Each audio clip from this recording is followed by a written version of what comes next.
To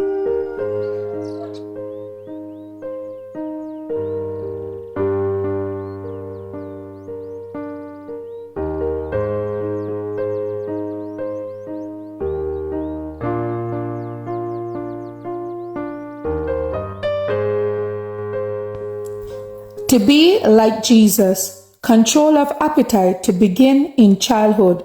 The fear of the Lord is the beginning of knowledge, but fools despise wisdom and instruction. Proverbs 1 and verse 7.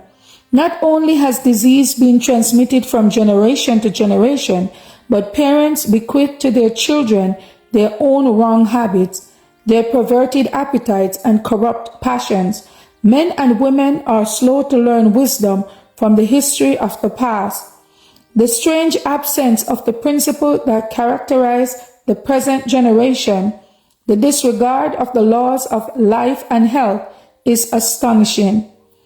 Although a knowledge of these things can be readily obtained, a deplorable ignorance prevails. With majority, the principal anxiety is, what shall I eat? What shall I drink? And wherewithal shall I be clothed?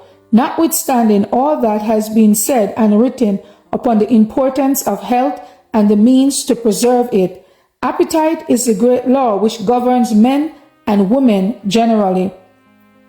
What can be done to stay the tide of disease and crime that is sweeping our race down to ruin and to death? As the great cause of evil is to be found in the indulgence of appetite and passion, so the first and great work for reform must be to learn and practice the lessons of temperance and self-control. To effect a permanent change for the better in society, the education of the masses must begin in early life. The habits formed in childhood and youth, the tastes acquired, the self-control gained, the principles inculcated from the cradle are almost certain to determine the future of the man or woman. The crime and corruption occasioned by intemperance, the lax moral might be prevented by the proper training of the youth. One of the greatest aids in perfecting pure and noble characters in the young, strengthening them to control appetite and refrain from debasing excesses, is sound physical health, and on the other hand, these very habits of self-control are essential to the maintenance of health. Especially is youth the time to lay up a stock of knowledge to be put in daily practice through life.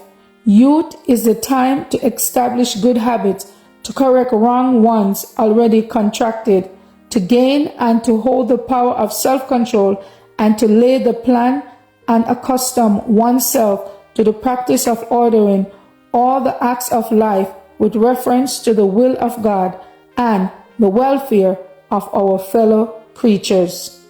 To be like Jesus, October 18th. As for me and my house, we will serve the Lord. Thank you all for listening, and please join us once again tomorrow for your daily devotional reading. God bless.